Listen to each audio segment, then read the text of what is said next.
예, 2025년 3월 23일, 음력으로는 2월 24일이 되겠습니다. 즐거운 일요일인데요. 내일은 뭐 한덕수 그 탄핵 심판이 인용이 될 것인지 기각이 될 것인지 각하가 될 것인지 아마 결정이 나는 날이라고 하죠. 그럼에도 불구하고 오늘 제가 공부하는 사람으로서 우리 헌법재판관 9명 중에 지금 8명이 아마 지금 한 명이 아직 임명 못 되고 있는 분이 마은혁 재판관이시고, 지금 현재 8명이 문형배, 이미선, 김형두, 정정미, 정형석, 김복형, 이들은 역적이죠.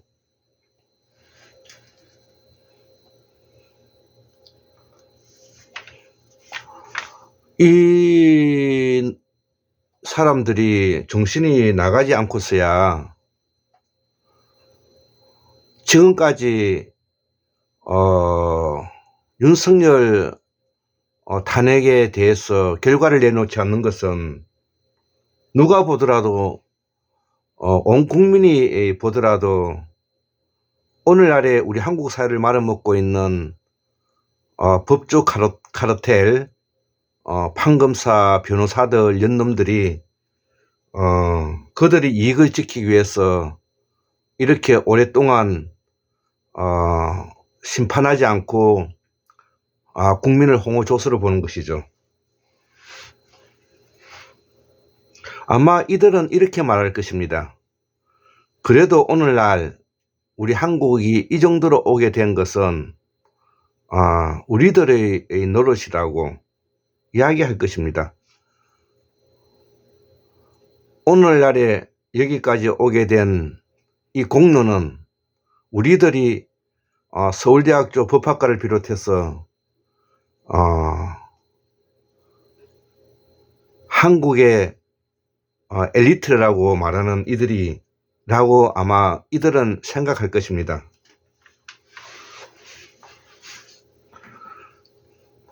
아마 모두 다 지금까지 그들을 뜻받들었죠.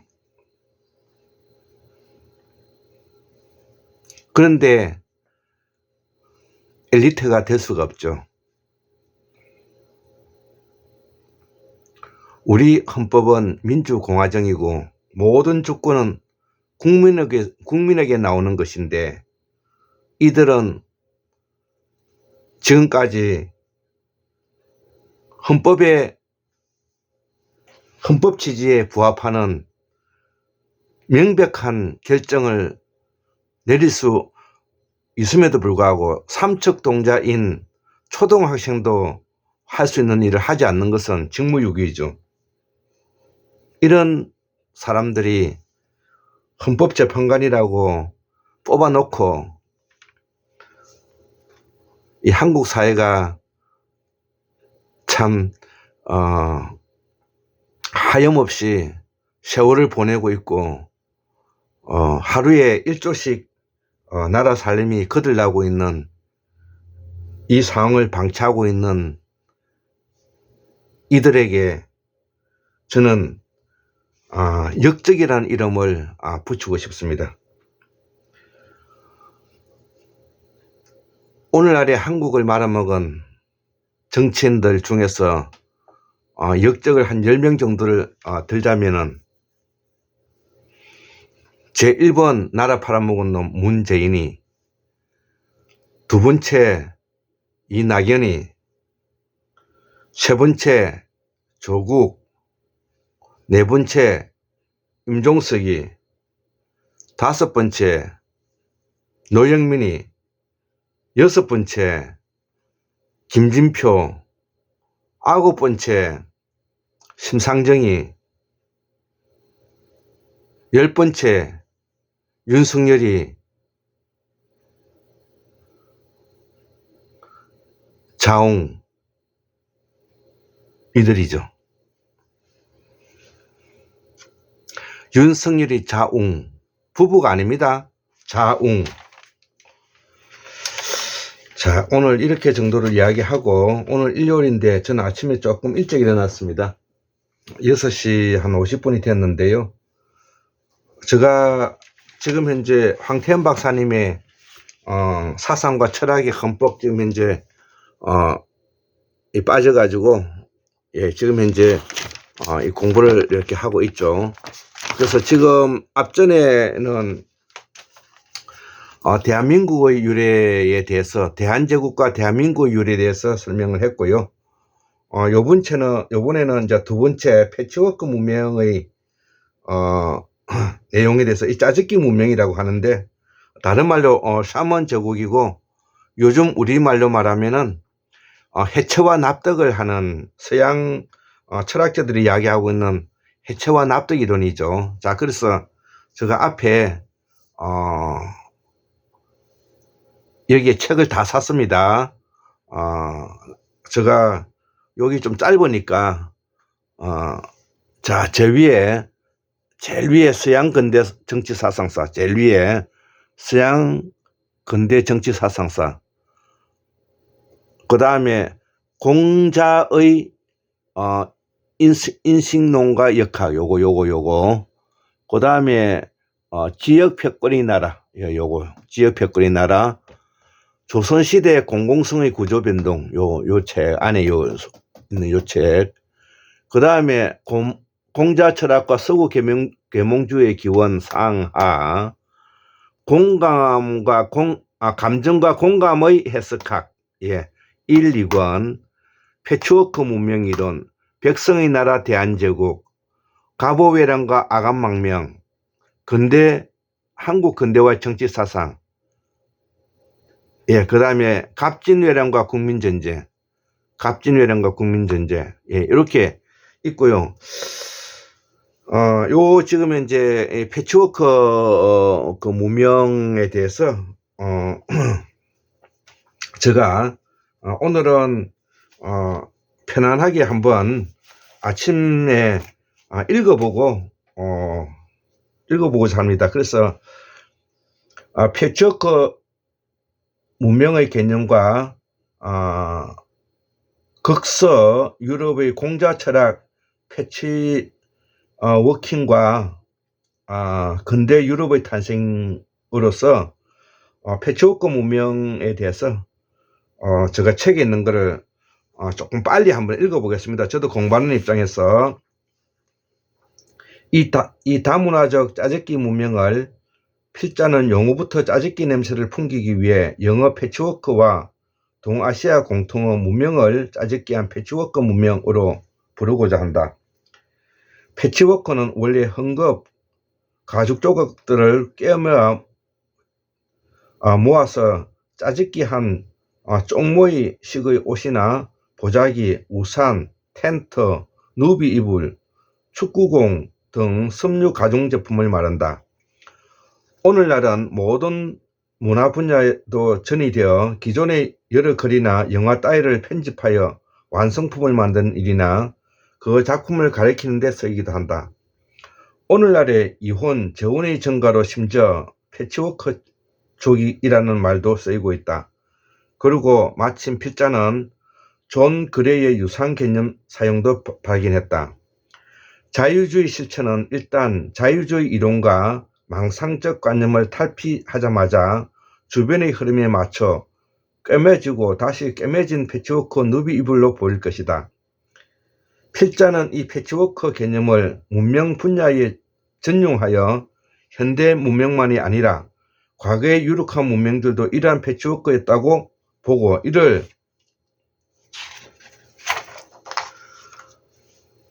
특정 짓는데 패치워크 문명의 개념을 보편적으로 사용하고자 한다. 문명은 생산하고 분배하고 먹고 즐기고 생각하고 행동하고 평가하고 살고 죽는 생활 방식의 총체로 정의된다. 이 경우에 이 총체를 물질적 측면과 정신적 측면으로 나누어 문명과 문화를 구별하려는 독일적 시도나 비도덕적 문화와 도시적 문명을 구별하려는 일부 인류학적 시도는 다 부질이 없다. 문명이 곧 문화이고 문화가 곧 문명이기 때문이다. 예, 저도 여기에 동의합니다. 문명이나 문화는 다 생산, 행동, 사유, 풍류, 예술, 생사의 양식, 방법, 기술, 격식 등의 생활 양식을 표현한다. 문명은 보통 장기적으로 존속하고 유지되지만 비교적 단기적으로 존속하다가 사라져간 문명들도 많기 때문에 장기 존속의 시간적 요소를 문명의 정의에 포함시킬 필요가 없을 것이다. 그리고 짜깁기를 본질로 하는 문명을 타 문명에 대한 방어, 저항 단위로 보는 것도 어불성설이다.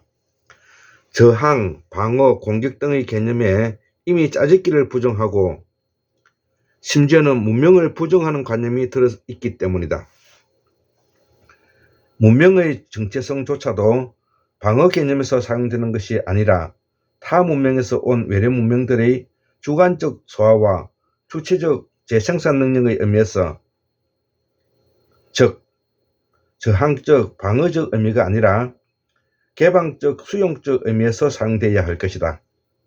그리고 문명의 유지와 존속의 언어, 그것도 문자 언어가 중요한 역할을 하지만 문자 언어는 문명에서만이 아니라 인간 생활의 다양한 분야와 다양한 측면에서 마찬가지로 중요한 역할을 하므로 문자 언어나 성스러운 문자 기록을 문명의 개념적 특질로 보는 것은 문명 개념을 희석시킬 염려가 있다.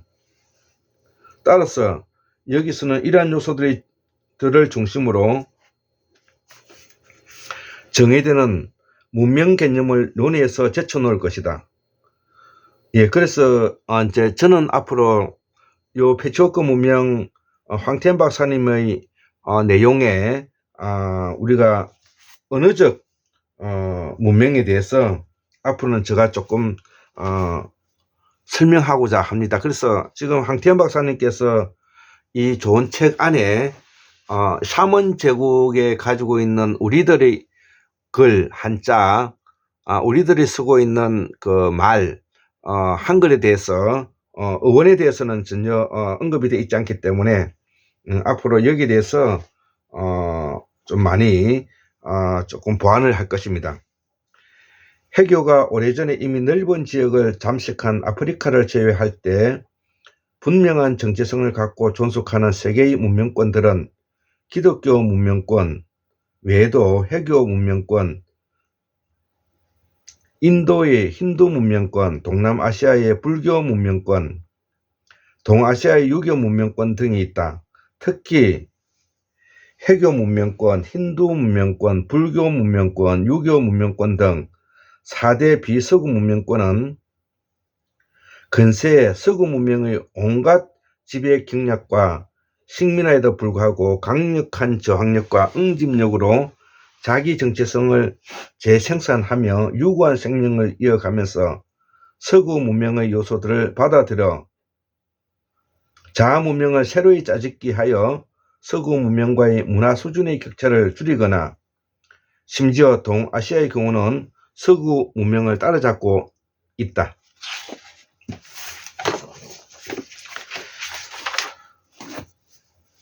자, 그 다음에 이제 두 번째 문명 융합론과 문명 갈등론의 오류.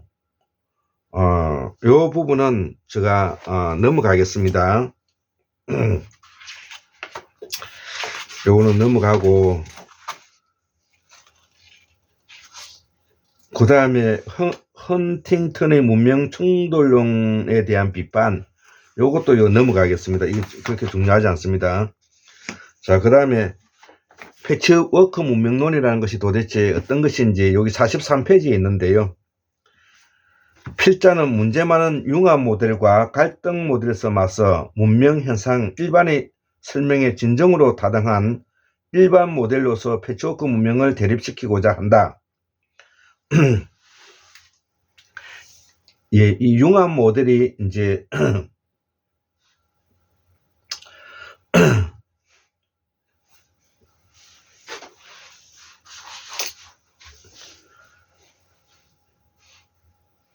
갈등 모델 요것들이 이제 이 황태현 박사님께서는 패치워크 모델로 설명하고자 하는 것입니다. 그래서 문명은 언어의 발달과 유사한 발달 현상을 양상을 보여 준다. 물이 위에서 아래로 흐르듯이 표현 기술과 표현 미학의 질적 측면과 어휘적 수사적 풍부성의 측면에서 선진적이거나 보다 나은 언어권의 어느 요소들은 그렇지 못한 언어권으로 흘러내려가고 후진적 언어권은 선진 언어를 외국어로 배우려고 길을 쓴다. 그래야 한민족 또는 한부족 집단의 언어들은 선진적인 타 언어의 어휘들과 표현 방법들을 공감하고 선망하며 모방하고 수용한다. 이때 모든 언어는 타 언어를 일단 직수입하거나 그대로 쓰다가 자기 언어에 알맞게 변형시켜 짜집게 한다. 그리하여 코르도바는 구두로, 타바코는 담배로, 팡은 빵으로, 뽀네네는 바나나로, 에이저는 아시아로, 텔레비전 세트는 텔레비전이나 테레비로의 발음과 형태를 변형하여 쓰기도 하고, 그 밖의 많은 외국어 어휘들은 자동차, 경찰, 주권, 미국, 독일, 노래방 등으로 국익하여 쓰기도 하고, 심지어 어떤 어휘는 핸드폰처럼 우리말의 고유한 어감과 규칙에 따라 조립하여 쓰기도 한다. 우리는 무의식적 언어 생활 속에 다른 언어권에서 들어온 풍요롭고 수준 높은 표현과 어휘들을 자기 언어의 발음 습관과 표기법에 따라 변형시키고 알맞게 다듬어 우리말의 문법에 의해 문장 속으로 짜 맞추고 필요하면 내부의 죽은 어휘를 퇴출시키거나, 예를 들어서 순나, 포도청 이런 것들입니다. 변형시키고 또 새로운 외래어의 자극에 따라 또는 이것을 절충 결합하여 내부로부터 새것, 가령 실정, 참을성, 강추위, 외갓집, 처갓집, 휴대폰, 섬 탄닥할 때 말입니다. 심쿵 뭐 이런 이야기들입니다. 이를 만들어내기도 한다. 아무튼 우리는 외래어휘와 토착어를 다시 자기 언어의 고유 문법으로 결합하여 짜집고 자기 언어의 고유한 어감에 따라 꿰매거나 접목하고 자기 언어의 정수로 광택을 낸다. 이로써 우리 언어는 덕지 누더기 언어, 짜집기 언어가 되어 수준 높고 질 높은 풍부하고 멋있는 언어로 발달해 간다. 어떤 언어가 이런 개방적 짜집기를 거부하고 자폐증에 걸려 자기 순수성 속에 발달을 멈춘다면 그 언어는 이 폐쇄 정체 상태에서 갑자기 발달된 다른 언어권에 노출될 때 지구상에서 사라지고 말 운명에 차일 것이다. 다른 선진국 어족을 만나 소멸해 간 수많은 언어들이 이와 같은 운명을 반복했다. 적절한 자기 비판적 개방성을 전제할 때 문명들은 때로 오해와 마찰이 없지 않을지라도 물이 높은 데서 낮은 데로 흐르고 이 낮은 데로 모인 물은 수증기로 증발하여 다시 높은 데로 이동하는 순환을 반복하듯이 언어처럼 서로 도움과 영향을 주고받는 공간과 선망, 직수입과 모방, 모조와 복제, 재창조와 패러다임 전환의 새로운 창조, 교류와 협력 속에서 고유한 전통의 새로운 수입문물을 짜집기 하여 자기 정체성을 새로운 형태로 확대 재생산하는 순환적 패치워크 과정을 거쳐 보다 복합적이고 보다 세련되고 보다 고차원적인 문화를 창조해 나간다. 수준이 대등한 문명권들 간에는 공간과 선망, 직수입과 모방, 모조와 복제, 재창조와 새로운 발명, 인적, 물적 교류와 협력이 실시간으로 벌어진다. 반면 격차가 있는 문명권들 간에는 물이 높은 데서 낮은 데로 흐르듯이 문물은 일단 선진 문명권에서 후진 문명권으로 흘러내려간다. 대신 낮은 문명권에서는 선진 문명권으로 두뇌가 유출되는 브레인 드레인과 동시에 남녀 육체 노동자 스포츠맨 혼인 여성이 유출되는 불안 드레인 현상이 발생한다. 높은 문명과 낮은 문명 간에는 물론 낮은 문명권에서 어떤 나은 요소들이 높은 문명권으로 짜집기 되는 경우도 있지만 낮은 문명이 높은 문명의 요소들을 직수입하고 흉내내는 불평등한 짜집기가 더 우시하게 벌어진다. 이 과정에서 외부의 문명 요소들은 토착 문명의 정수와 규칙에 따라 적절하게 변형되어 토착 문명 속으로 꿰매지거나 접목되어 탄탄하게 짜집게 된다. 후진 문명권이 충분히 개방적이고 자기 비판적이라면 새로운 선진 문물의 수입과 모방, 모조와 복제에 열을 올리면서 문물이 패치워크의 개념이 없는 반면에 선진 문명권은 유리한 입지를 확보하는 가운데 점차 게을리지고 상대적으로 자문명 중심적이 되고 점차 오만해진다.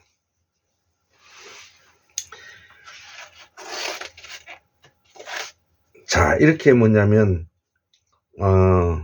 좀 이해를 이제 돕고요.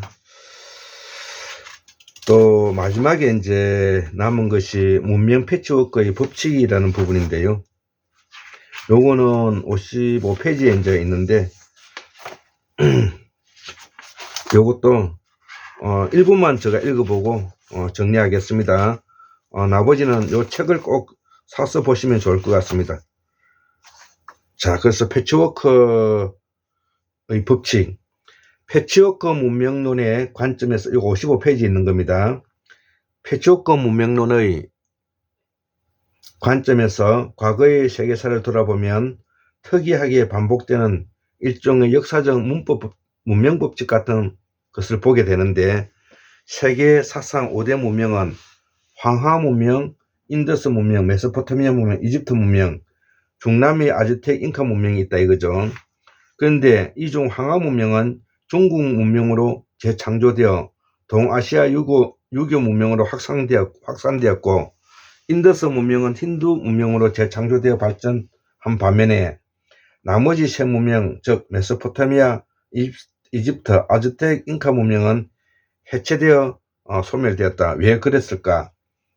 중국 문명은 황하 문명을 바탕으로 수천여 오랑캐 민족들의 문화들을 흡수하여 가장 일찍이 패치워크 문명으로 발전했다. 순임금조차도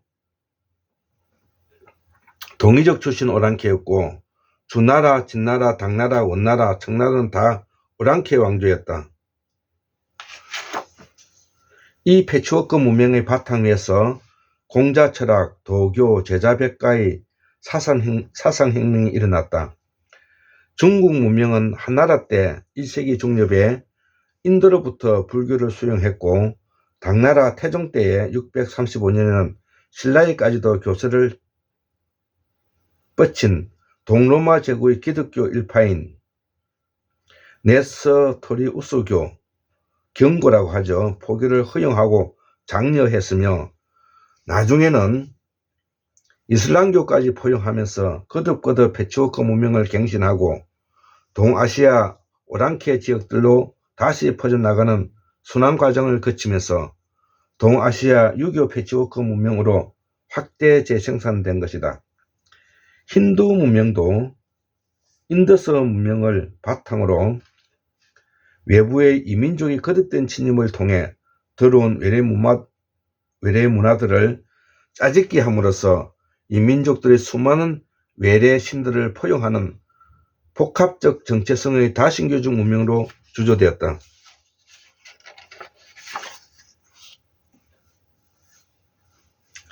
반면에 메소포타미아, 이집트, 아즈텍, 잉카 문명은 이 문명들이 온만한 나태나 지리적 고립 속에서 조성된 폐쇄성을 탈피하지 못한 채 외부와의 접촉을 꺼리거나 적극적으로 시도하지 않아 외래 문화 요소들의 패치워크에 실패했다. 이 문명들의 소멸은 이 패치워크의 실패에 기인한 것으로 보인다. 또한 서구 문명의 전통적 정체성을 이루는 고대 그리스 문명, 기독교 로마 문명의 흥기와 번영도 패치워크 문명 개념에 의해서만 설명될 수 있을 것이다.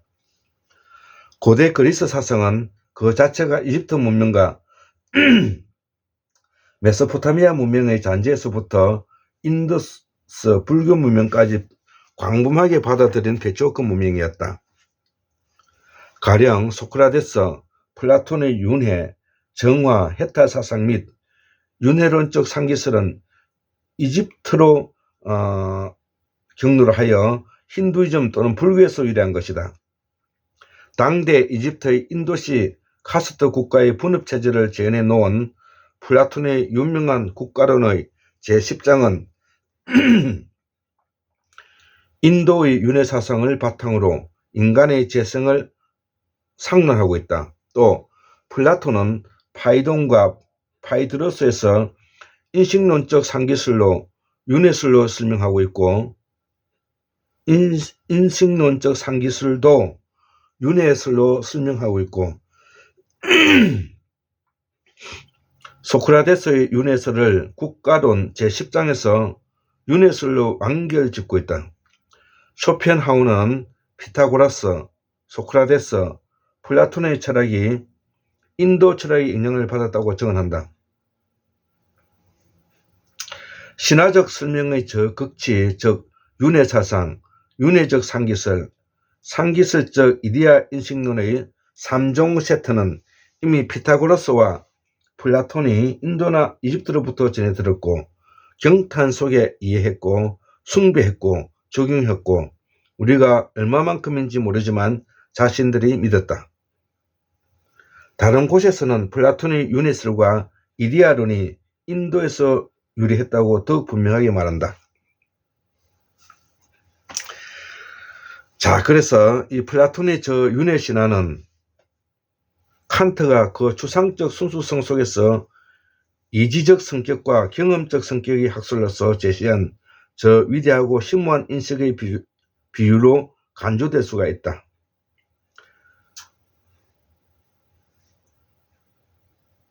따라서 이 인식이 본질적으로 플라톤보다 이미 수천 년 전에 획득되었다는 사실, 아니 이보다 훨씬 더 높이 거슬러 올라간다는 사실을 독자는 인식할 것이다. 왜냐하면 포르피리오스는 플라톤이 이 인식을 이집트로부터 넘겨받았다는 견해를 갖고 있기 때문이다. 그러나 이 인식은 브라만교 윤회설 속에 이미 들어있고 이집트의 성직자들의 지혜는 지극히 개연적으로 이 브라만교로부터 유래한 것이다. 좀 더 역사를 거슬러 올라가면 유사한 견해를 피력한 윌리엄 템플과 피에로 벨을 만나게 된다. 이들도 이미 17세기의 고대 히랍 철학이 인도로 유학 가서 거기서 수학과 철학을 배워와 피타고라스, 데모크리토스, 아넥사르코스, 피론 등을 통해 인도와 중국에서 유래했다고 갈파했다. 그리고 고대 그리스의 명족 국가였던 아테네의 주민은 그 전성기에 30만에 달했는데 그중 약 3분의 1 이상이 상업, 취업, 학업, 관광, 외교 목적으로 동방과 서양에 찾아온 외국인들이었다. 그리고 눈에는 눈, 이에는 이의 복수주의적 정의만을 슬퍼하는 유대 경전의 구약 성서와 심지어 원수까지도 사랑하라고 말하는 예수의 신약 성서, 이 두 모순된 성서들을 경전으로 삼는 기독교도 인도의 보편적 자비 개념의 영향을 대폭 수용하여 패치워크함으로써 보편 종교로 재탄생한 것이다. 쇼펜하우는 기독교의 이러한 탄생과 변화를 탐지한 보기 드문 철학자다. 그는 일단 기독교의 사랑, 인간의 카리타스, 자선, 아시아에서 왔다고 전한다.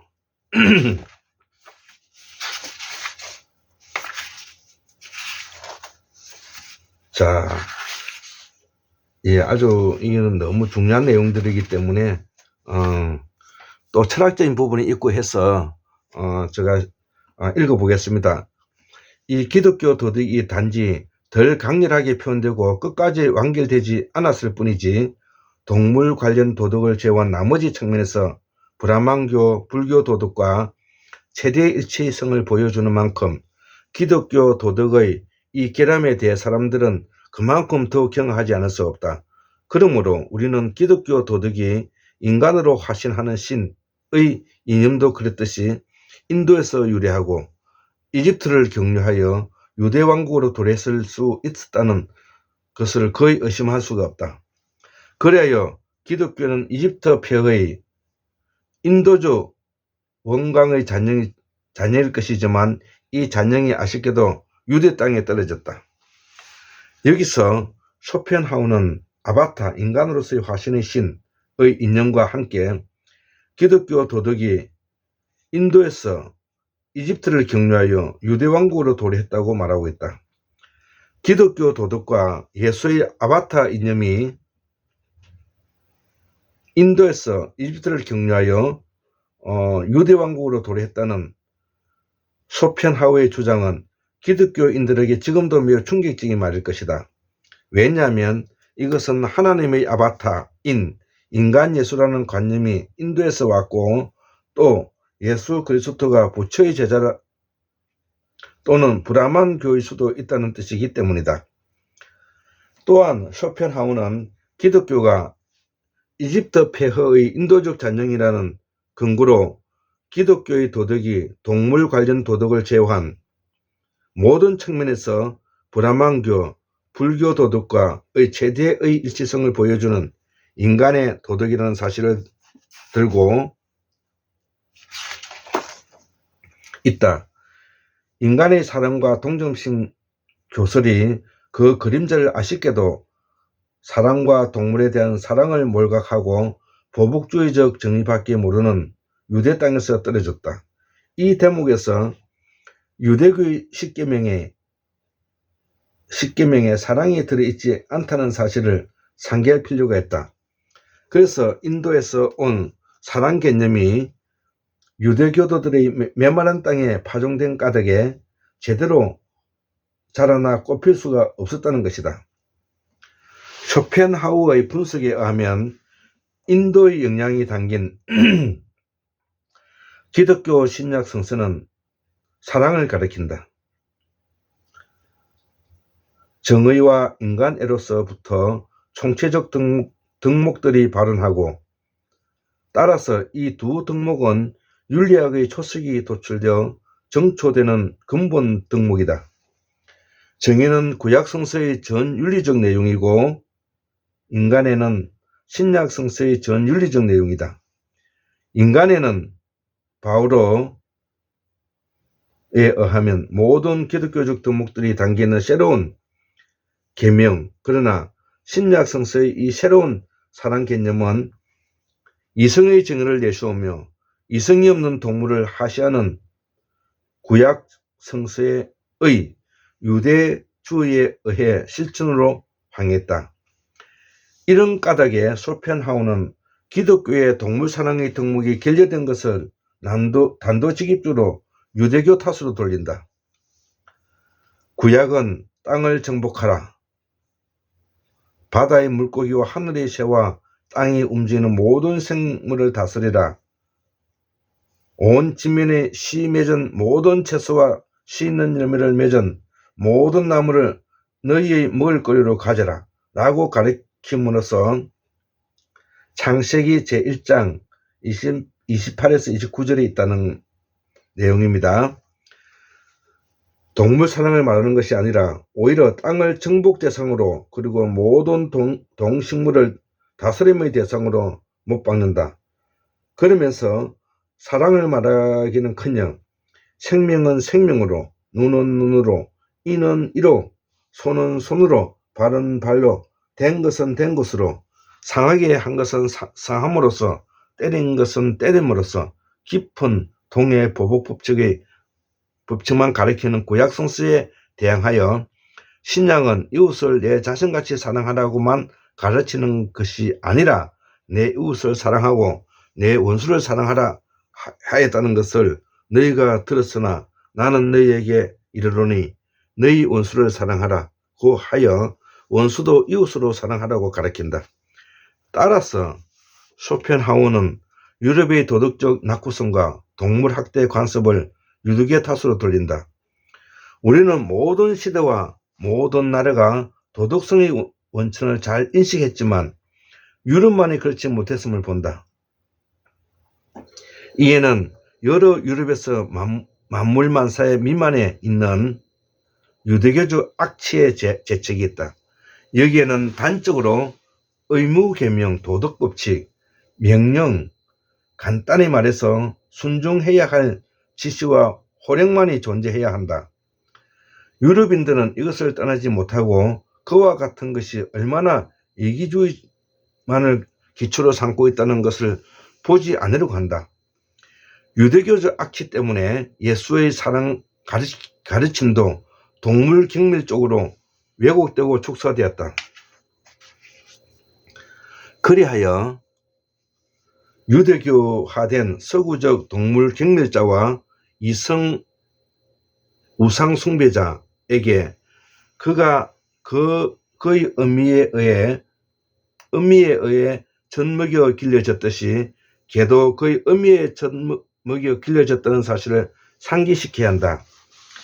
나는 칸트조차도 동시대인들과 동포들이 저 오류에 빠졌다고 비판한 바 있다. 기독교 도덕이 동물을 고려치 않는다는 것은 기독교 도덕의 결함이고 이 결함은 영구화시키기보다 자백하는 것이 더 좋다. 쇼펜하우어에 의하면 기독교 도덕이 인도 도덕과의 커다란 일치성에도 불구하고 안고 있는 방금 비판한 결함에 대한 은근한 상징으로서 이해될 수 있는 것은 세례자 요한이 완전히 미치광이 흉내를 내는 인도 샤나시 축제 방식으로 등장하면서 여기서 동물 가죽을 입고 나타난다는 사실이다. 동물 가죽을 입고 나타나는 것은 어떤 힌두교에서도 전율일 것이다. 왜냐하면 캘커타의 왕립협회조차도 베다 경전의 인쇄본을 유럽 방식으로 가죽끈으로 묶지 않았을 것이라는 약속 아래서만 얻을 수가 있고, 그리하여 왕립협회 도서관에서 이 인쇄본은 비단으로 묶여 있기 때문이다. 유사하게 구세주가 배들이 가라앉을 정도로 물고기로 가득 채워지는 식의 기적으로 축복하는 베드로의 고기잡이에 관한 복음 이야기는 이집트의 죄를 비전으로 전수받는 피타고라스의 이야기와 특징적 대비를 제공한다. 이것은 인도에서 유학 생활을 한 것으로 알려진 피타고라스의 방생 이야기다. 피타고라스는 어부들에게 그들이 한번 그물을 끌어 잡은 물고기를 그물이 아직 물속에 있을 때 몽땅 산 다음 모든 잡힌 물고기에게 자유를 선물했다.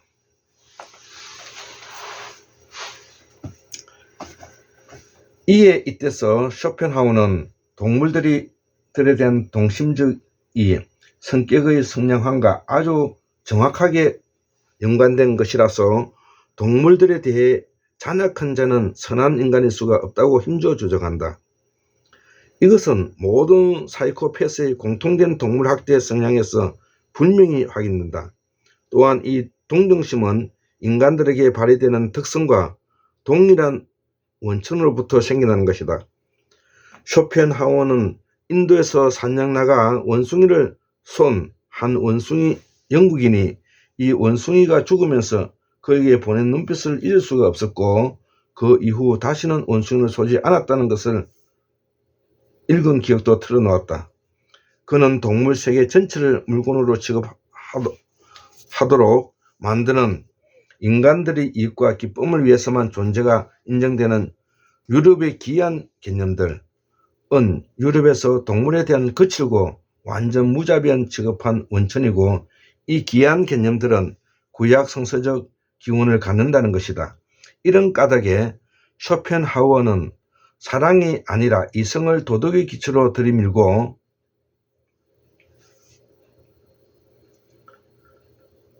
내세우며 온갖 미사육으로 치장하는 서양 철학을 유대 전통의 사변적 신학이라고 경멸한다. 이 사변적 신학은 철학의 옷으로 변복하고 이성을 그럴싸하게 뿜어대며 바로 유대교화는 현대적 낙관주의 기독교와 근본 교리들을 직접 계시한다. 그래요, 서양 문명의 고유한 잔인한 동물학대는 열등한 인간과 열등한 민족, 동물적 인간으로서 지목된 인간 집단에 대한 계속된 대학살과 홀로코스트로 참담하게 징흠되었다. 기독교의 동물사랑과 자연사랑의 관념이 부재한 것에 대한 비판적 지적은 쇼펜하우어만의 생각이 아니다. 막스 셸러도 눈의 이 점을 지적한다. 기독교의 전 역사 안에서 전승되고 실행되던 전통적 기독교 교설은 인간을 이미 이성 존재로서 더욱이 초자연적 은총을 담은 용기로서, 그리고 인간의 아들이자 신의 아들인 그리스도의 구원 행위를 통해 모든 이성과 자연을 높이 뛰어넘어 고양된 종족으로 삼아서 인간을 자연과 겉으로 엄청난 거리로 이격시켜 놓았다는 것이다. 자연을 지배하는 것밖에 모르는 인간의 일상적 자연 지배 사상은 역사적으로 유대교로부터 생겨난 것이다. 이런 까닭에 셸러는 다시 한번 기독교 정신과 아시아 정신 간의 균형적 패치워크 결합을 통해 기독교가 예수의 인간 사랑 정신을 뛰어넘어 이 사랑을 자연 생물에까지도 확장하기를 기원한다. 아시아가 신 안에서 서양적인 무우주적 인격애와 인간애를 함량하되, 우리 서양인들은 우주생적 일체감을 우리 안에 함량하는 것을 배우는 의미에서 아시아적, 특히 인도적 에토스와 서양적 에토스 간의 상보적 균형을 천천히 불러일으켜야 한다는 것이다. 셸러의 이 동서 패치워크 요구는 쇼펜하우어의 철학과 보조를 같이 하는 것이다. 기독교는 초기 원시 단계에서 예수의 대자대비한 사랑 이념에 의하여 발전했지만, 로마 시대 전성기의 유대 경전 구약과 특히 창세기 이념으로 기울어져 원형 유대교의 사납고 오만한 금욕주의적 전쟁 종교로 되돌아가는 단계를 거쳐 16세기부터 전 세계를 공략하는 유대주의적 종교 제국주의를 변신하여 서구의 군사 정치적 제국주의의 정신적 천병 또한 내장 엔진으로서 가능했다. 말하자면 근세 이래 기독교는 예수교가 아니라 예수의 사랑을 간판으로 내걸고, 실은 인간 사랑과 동물 사랑을 결한 세계 정복, 자연 정복론과 이해는 이의 단순한 동해 보복주의적 정리를 골간으로 삼는 유대교를 실천한 양도 구육의 패치워크 종교로 발전한 것이다. 로마는 학문적인 측면에서 제학문의 무덤이었지만, 철학과 학문을 지용한 여타 문화와 문명 측면에서 고대 그리스의 헬라스 문명과 다민족 다문화적 헬레니즘 문명을 개성하고, 고대 그리스 철학 안에서 유행한 윤회 사상을 받아들여 예수의 윤회 또는 예수 재림을 설파한 기독교를 수용하고, 이를 바탕으로 지중해를 내해로 하는 광범위한 패치워크 문명을 창조하여 역사상 최다 민족들을 수용한 세계 제국을 건설했다. 서구는 로마 제국 멸망 후 중세 기독교 문명이 신학적 독선, 독주, 독단 속에서 쇠할 때 르네상스를 통해 옛 패치워크 문명인 고대 그리스 문명을 살려내어 기독교를 혁신하고 공자 철학과 동아시아 문명을 수용하여 패치워크하는 계몽주의를 일으킴으로써 사상, 교육, 경제, 법제, 권력제도를 근대화하고 근대적 패치워크 문명을 만들어내어 세계를 제패했다. 여기로부터 낼 수 있는 문명 멀리도 다시 다른 문명을 능동적으로 배울 정도로 개방적이고 자기 비판적인 문명은 창조적 패치워크 속에서 강해지고 번영하는 반면에 폐쇄적이고 자만하는 문명은 약해지다가 소멸한다는 원리다. 번영하는 문명은 다른 문명권으로부터 문명 조각과 사람들까지도 받아들이는 다문화의 개방적 패치워크 문명이고, 번영하는 국가도 다문화의 패치워크 국가이고, 번영하는 학문도 패치워크 학문이고, 번영하는 기업도 패치워크 기업이다. 어떤 문명이든 변화 발전 속에서 내적 결핍과 절박한 필요에 처한다. 따라서 발전의 상수가 있는 모든 문명은 이 내적 결핍과 필요에 따라 자기 비판을 감행하고 다른 문명권으로부터 필요한 요소, 물자와 사람의 문명 조각들을 받아들여 절삭하고 다듬어 고유한 색깔로 물들여 자아 문명의 계량과 구명, 그리고 필요로